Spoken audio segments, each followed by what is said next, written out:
I played 100 Days of Stardew Valley as an adventurer, trying to make their way in Pelican Town. You've probably seen a lot of these 100-day type videos where people give themselves challenges to complete and gameplay restrictions, and this video is no different. We're playing a modded version of the game with Stardew Valley Expanded and the Adventurers Guild mods to add extra gameplay tailored towards those with a brave and adventurous heart. I've put a couple of limitations in place. Number 1. I can only sell things obtained through adventuring. That includes monster loot, mining, and items obtained through magical or adventuring quest lines, which gives us quite a lot to go on, to be honest, and as you'll find out, it can be pretty lucrative too. Number 2, I must complete the community centre by the end of the 100 days. For the purposes of this challenge, I've done quite possibly the most evil thing you can do in a video game. I'm doing the Joja route. This is purely because I want to get to the Skull Caverns as quick as possible, and it's the quickest way to do it, as you'll soon discover. Number 3, I must get at least 3 hearts with Marlon and the Wizard, although looking through my notes just now, I realised I'd also stipulated 3 hearts with all other NPCs related to Magic and Adventurer, which I'd 1000% forgotten about, so we're just going to go ahead and ignore that. Number 4, I must upgrade my pickaxe to Iridium quality. Number 5, I have to make 500,000 gold. And number 6, I can only take on quests that are mining or adventuring related. So, with that all in mind, I began my journey into the life of an adventurer. We start off our very first day on our new path on our lovely plot of land that has the capability to do some mining on it. In Adventurer Beck's eyes, there's nothing better than waking up in the morning and hitting some rocks, so this is the perfect place for it. Rocks galore, nothing better. We also found our first geode. Then, I dug up some stuff out the ground before heading off to make some friends with the lovely people of Pelican Town. Not you, Pierre. There are quite a few extra people in the town thanks to the Stardew Valley Expanded mod, so the difficulty mode of this quest just got boosted up to expert level. Afterwards, Adventurer Beck scheduled in a little bit of time into her busy schedule to wallow in self-pity about the fact that she isn't allowed to pick up and sell forageables. Look at all those forageables, they're ripe for the picking. But no, she went to bed with her resolve firmly restored. We had a truly awful start to our day, as Clint was at our door. And nobody wants that at 6 AM, but it happened anyway, much to our disappointment. However, thanks to our wake up and mine attitude, he was bringing us the blueprint to make a furnace, which we very quickly did. Everything feels like it's off to a pretty good start. So for the rest of the day, we did some more mining and actually leveled up. Success! Then we cracked open some lovely geodes and tried to hunt down the last few people on our list. Day 3 was all about clearing out space on the farm. Was it exciting? No. Was it a good move? Absolutely. I made a red chest for items that we had collected but could not sell, which will be a lifesaver further down the line when we have a massive amount of stuff.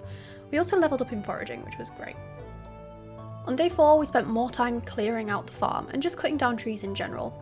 I did also go to the new secret forest that was added through the expanded mod, where we collected a very good sword as well as a few other nice bits and pieces. Then it was into the town to deliver some gifts. By this point I was getting pretty desperate to make some cash, so I tried to help the Joja guy clear the rocks blocking the mine, but obviously I didn't get anywhere.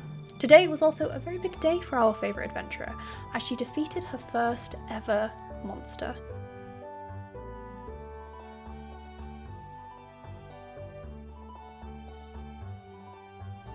Day 5, and the mines were finally open. You're welcome for the help there, Joja. We made our way through it, reaching floor 15, and picked up quite a few goodies along the way.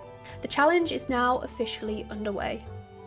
The next day, I decided to crack open a geode ahead of donating what we'd found to the museum. Then, it was back into the mines for a lot more fun. The next day absolutely flew by, and we achieved quite a lot. To start the day off, we cracked open more geodes before heading up to the Adventurers Guild to be welcomed with open arms. We also smelted some copper bars, which marks the beginning of one of our main sources of money early game.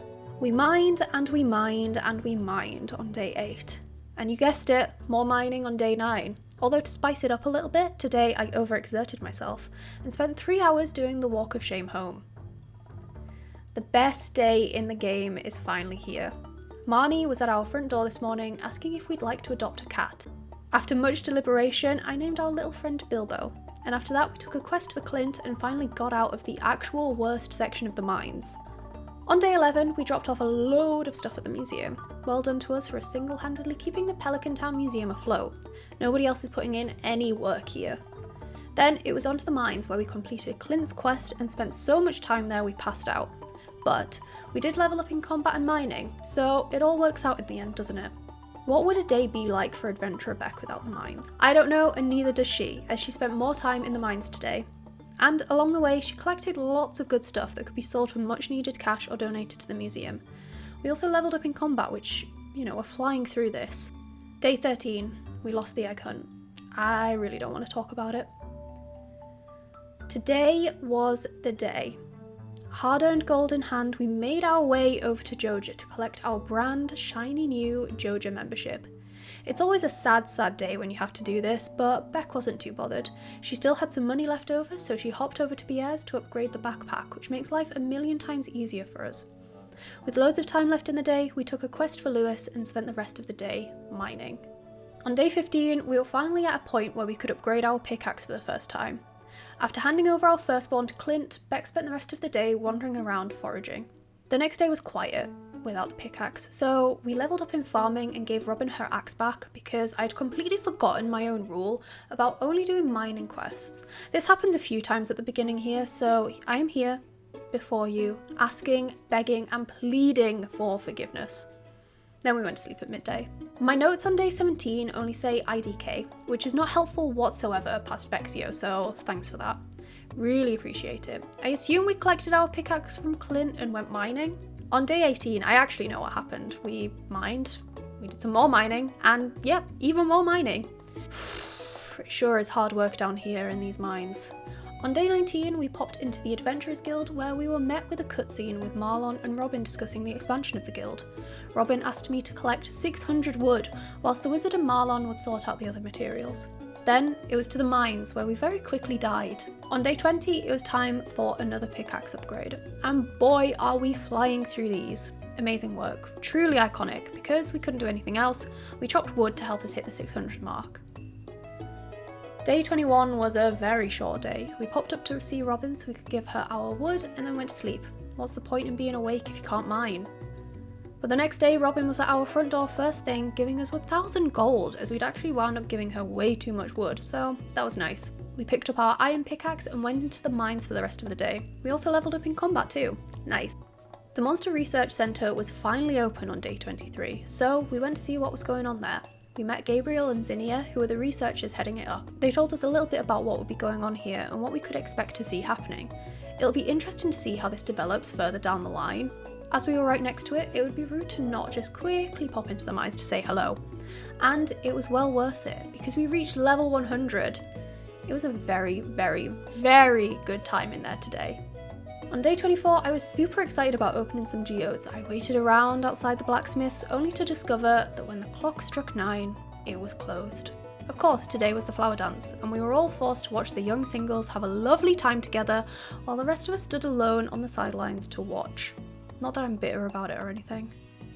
Day 25 and we were a quarter of the way through the challenge, and this is where things really begin to take off as we were finally able to fix the minecarts, and you have no idea how happy I was to no longer have to do the massive trek from the mines back to the farm every day. We also opened some geodes with Clint and went back to the mines. I accidentally left though, so I kind of just rage quit the mines for the day and went to complete the first part of the Adventurers Guild quest. Day 26 was a quiet day really. We delivered the slime gem to the Monsters Guild before heading into our favourite place, the mines. We managed to hit floor 115, so close to the bottom. But the next day we did it. We finally reached the bottom of the mines on day 27. It took less than one season, which is a success in my eyes. We are the champion adventurer of Pelican Town. After that, we tried to collect more slime gems to move on with that quest line. It's the last day of spring, so to celebrate, we cracked open some geodes and cleaned the farm up a little bit, and celebrated leveling up in combat. It was a slow and easy end to the season. Even though we're not big farmers, we decided to begin summer by planting the melon and starfruit we acquired from the museum because, as per the rules, we're allowed to sell them once grown. The starfruit will also come in handy for the slime quest. Then it was off to the mines to work towards the burglar ring goal. Getting the burglar ring will increase the drops we get from killing monsters, which is one of our main sources of income, so I was pretty eager to get on that. On day 30 we checked in at the Adventurers Guild to have a little look at the Monster Slayer goals to see how far off we were from completing any of them. Pretty close if you ask me. Then it was back into the mines to try and find an earth crystal to complete a quest. Susan was finally free from the prison created by Joja on day 31, so she popped down to say hello. Then we totted up to the mines and oh boy was it worth it. Even though we were having a bad luck day, we found so many gems, it was kind of amazing.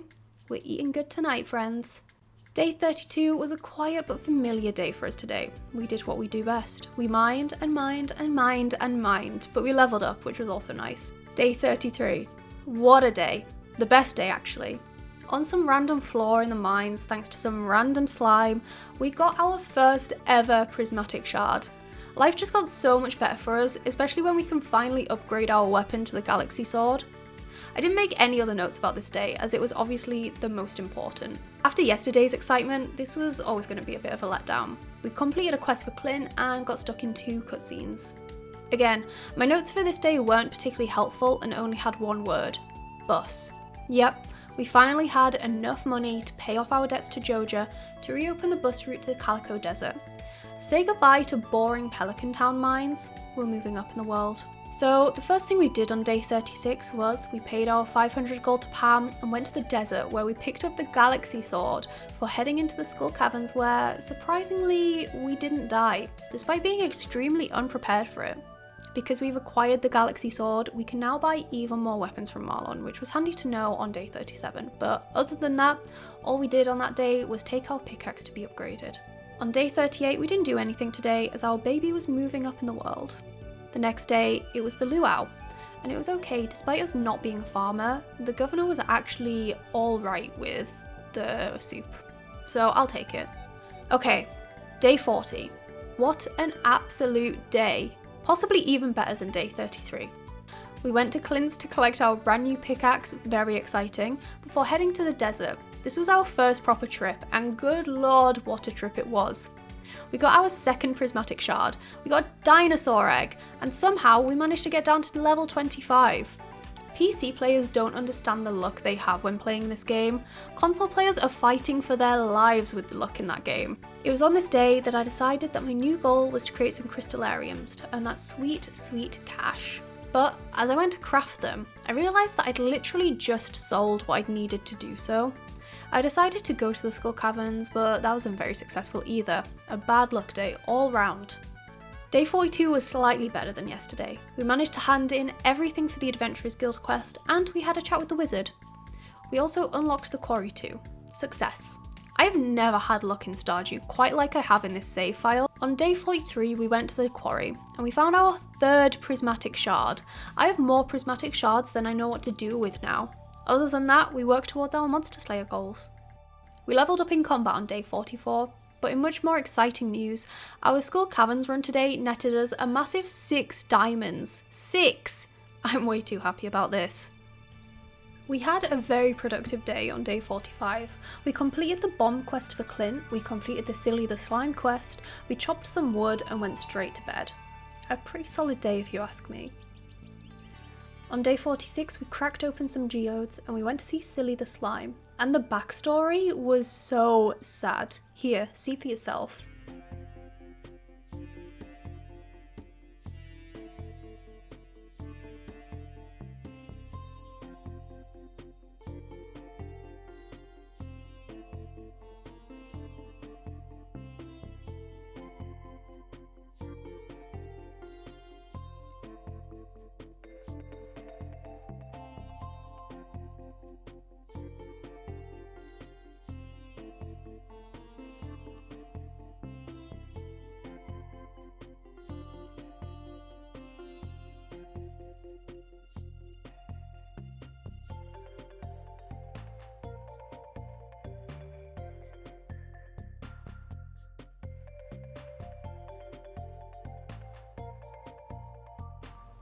Full on crying in the club, god damn. The next few days are pretty boring because we dropped off our pickaxe with Clint to be upgraded. So we slept through the day on day 48. On day 49, we collected our iridium pickaxe. Tick that off the challenge list. Next, we dropped a few things off at the museum before heading to Skull Caverns, where we had a pretty good run. And we're halfway through this mammoth challenge. What a ride so far. What better way to mark it than by having a very good adventurer day. We were back in the mines, slaying monsters and gathering those sweet, sweet gems. And drumroll please, we also hit level 10 mining, which means we have now completed another one of our goals. Nice. Not a lot happened on day 51 other than we mined and we made a hell of a lot of money, which is always good. You definitely will not hear me complaining about that. I'm pretty sure you won't be surprised to hear that on day 52 we were back in the mines. I know, I'm shocked too. We did find another dinosaur egg though, which is great.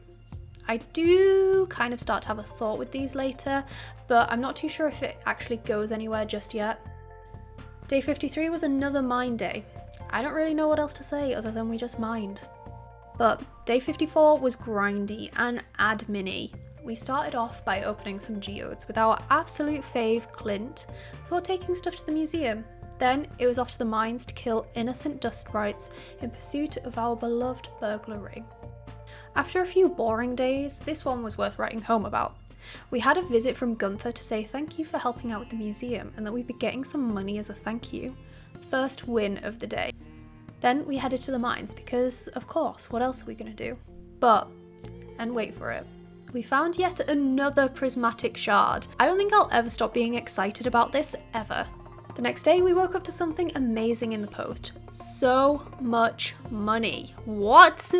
I mean, thanks and stuff, but this is a hell of a lot of money. But you know, we are basically keeping the museum afloat. Nobody else is contributing anything, and Gunther certainly isn't contributing anything.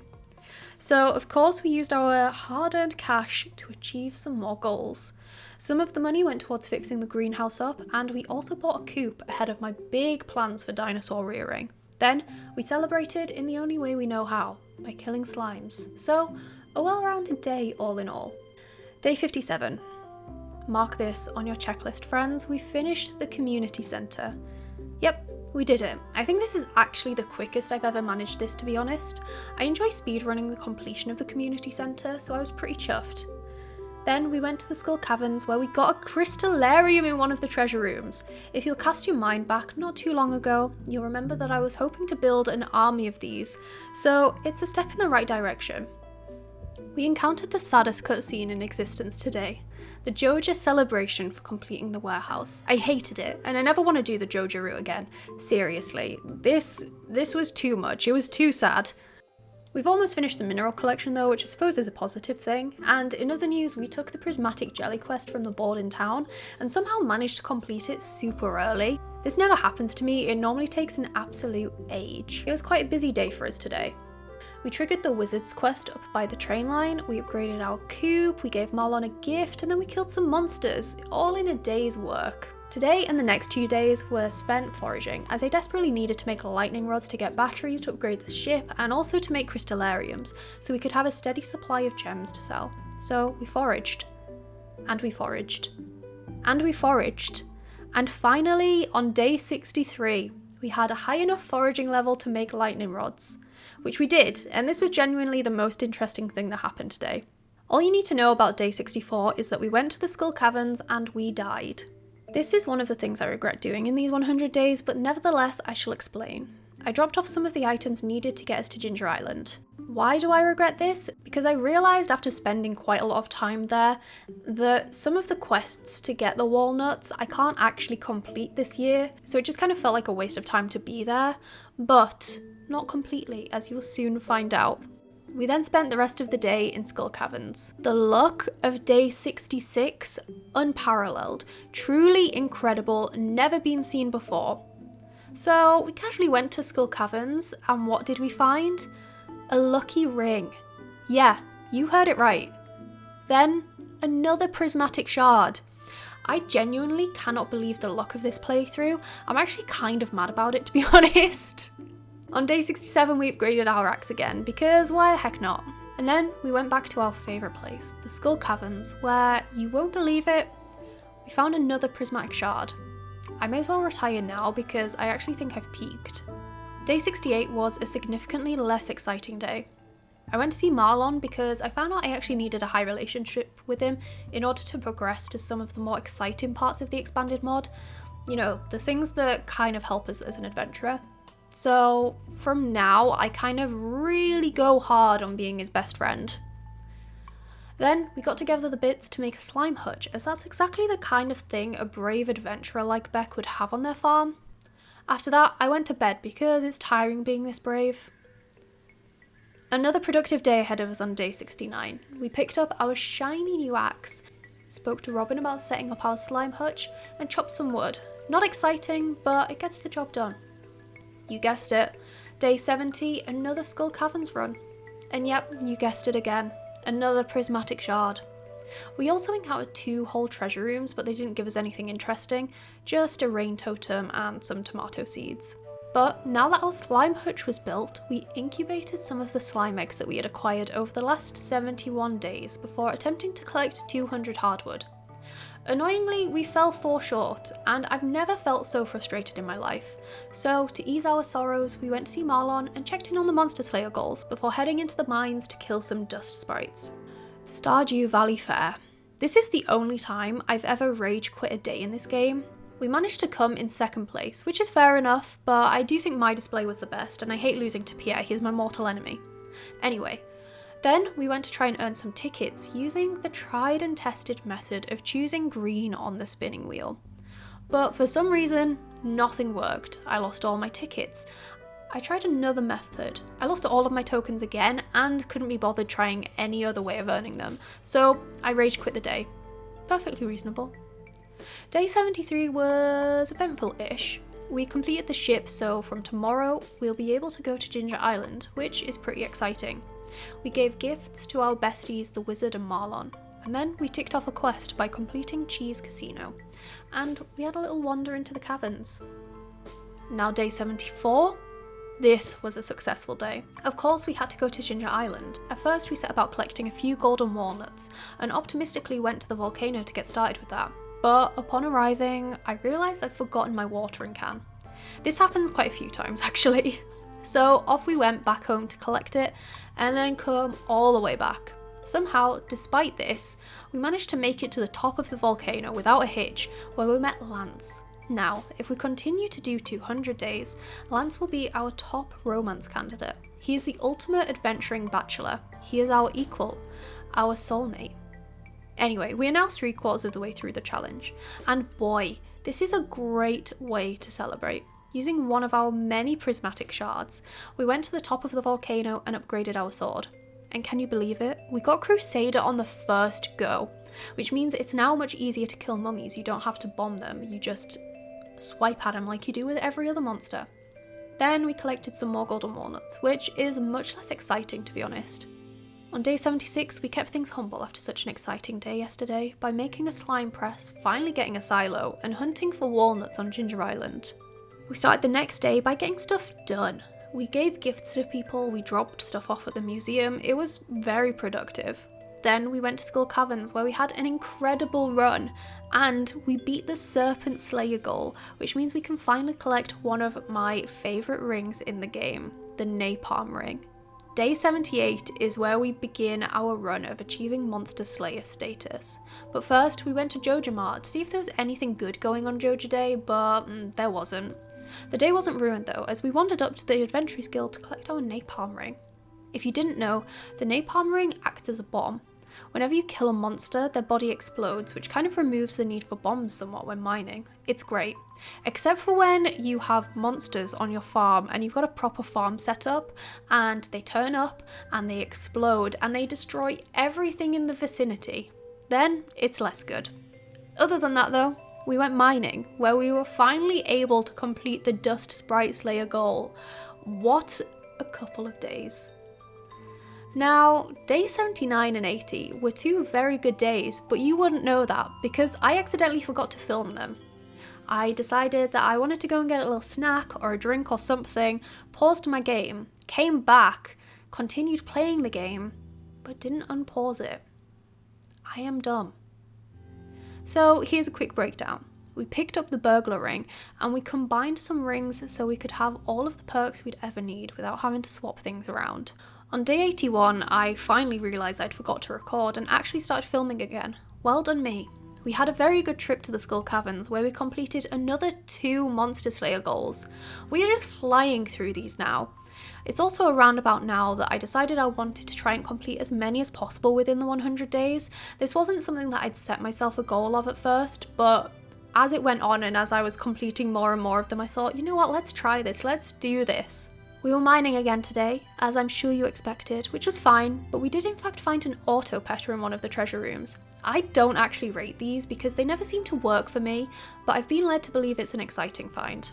Also, I realised you can actually move the treasure chests from the treasure rooms, which was even more interesting to me. From now, anytime I encounter a treasure room, I just kind of hit some buttons and remove the treasure chest because I just found it so exciting for some reason. Anyway, it was Spirit's Eve on day 83, which meant we couldn't spend all of our times in the caverns, but we still spent some time there and had a very nice time, thank you. Then it was to the festival, and I was really pleased with how different it was.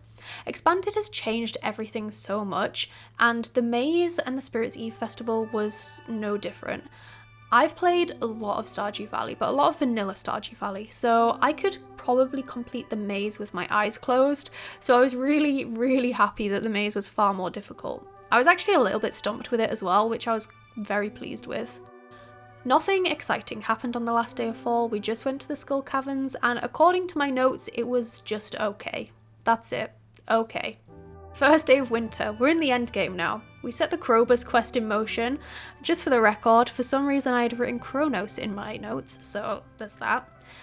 Before heading to the regular mines to work towards beating the other Monster Slayer goals. I've been trying to complete the town board quests where possible because obviously if they aren't related to mining or adventuring, there's no point in even thinking about it. So on day 86 we completed Emily's gem quest, gave gifts to the wizard, Marlon and Silly the slime, and completed some monster hunting bits. My notes purely say monster hunting. I think at this point I was slowly giving up when writing them out, but it's also possible that truly nothing of note happened on day 87, it could have just been a grindy day. We smelted so much gold on day 88, which I'd been actually selling to help with our cash flow because they bring in quite a lot of money when you sell them.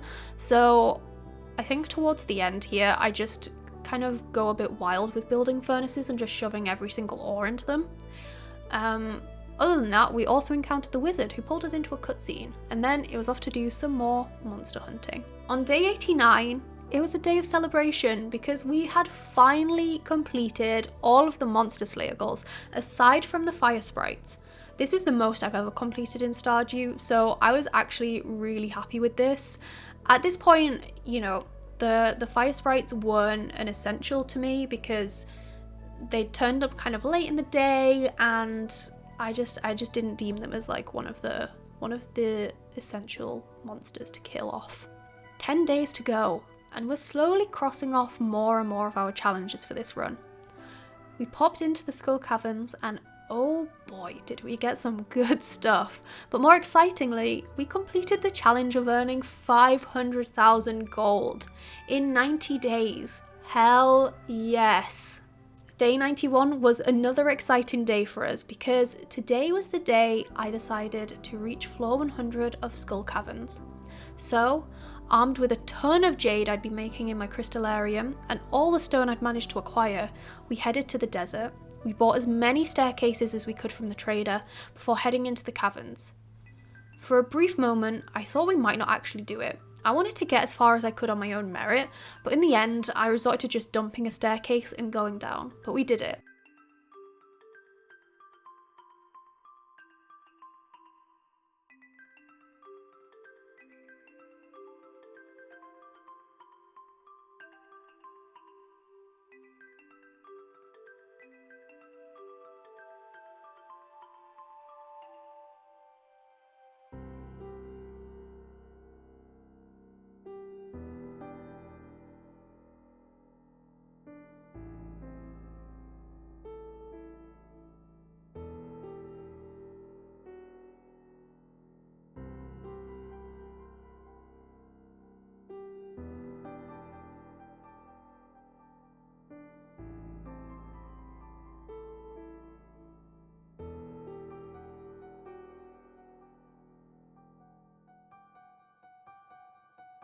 This is the first time I've ever reached floor 100 in the caverns, I think, and I was genuinely so pleased to have done it. How could we top day 91? Well, we couldn't. On day 92, we gave Marlon a gift and then we destroyed everyone in the fishing competition. Nice. Day 93 was another day of gifting and skull caverns. Not exciting, but we did wind up with a pretty good haul though. Day 94 was kind of a story-led day. We cracked open some geodes and completed a quest for Marlon, which meant we'd hit 5 stars. Then we gave the wizard a gift and reached 3 hearts with him too. So we've semi-achieved all the goals set for this challenge. We also met Alicia and Robin told us about the abandoned shed near the bus. Oh boy, was 95 a day. A lot happened here which will set us up for continuing the challenge at some point. Today we became a wizard and we learned how to make nexus points which will help us travel around quickly on the map, which is truly an amazing thing. So we made nexus points for the wizard's house and the guild.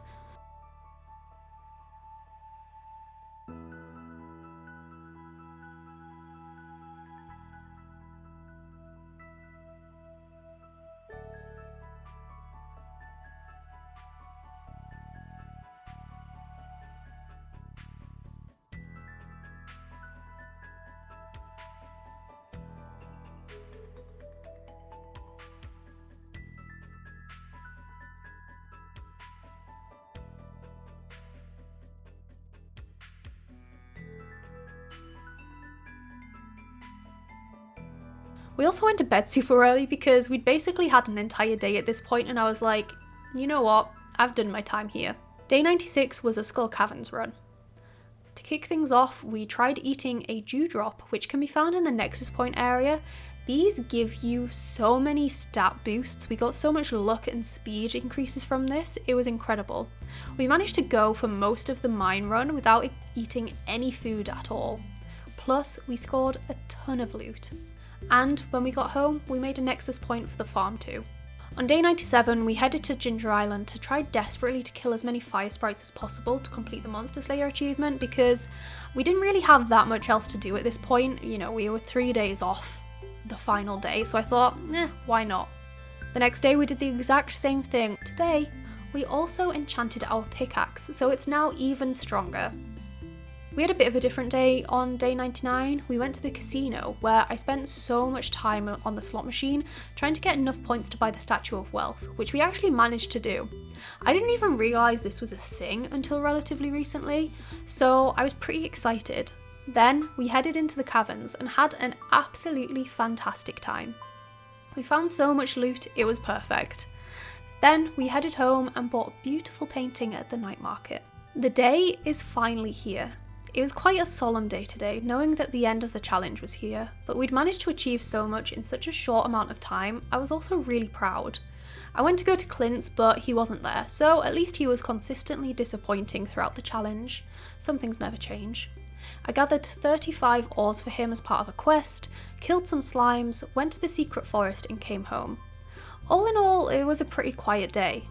As I was winding things up ready to go to sleep, I discovered that I'd actually found an ancient seed at some point today. What an absolutely fantastic way to end the challenge, genuinely amazing. I've had so much fun playing Stardew Valley as an adventurer, and I definitely love to continue. There are a couple of other mods that I'll add into the mix if you guys would like to see the next 100 days. I also kind of forgot all about the Monsters Guild, so it'd be good to pick that up again. But look at all that we've achieved. We made 500,000 gold. We beat most of the Monster Hunter goals, we became a wizard, we only sold adventure related items, and we hit floor 100 of the Skull Caverns, so I'm pretty chuffed. If you've made it this far, you deserve a massive reward. Seriously, you're the best. I love these kinds of videos, so I'd love to do more. If you'd like that, please let me know. I have a feeling things will get more intense as we go on. Thank you again for watching this very long video of me chatting about Stardew Valley. I really appreciate it. If you'd like to subscribe, I post all kinds of content covering pretty much every game genre, and I also stream on Twitch 4 times a week. You'd be more than welcome over there. I hope you have a wonderful morning, afternoon, or evening wherever you are in the world.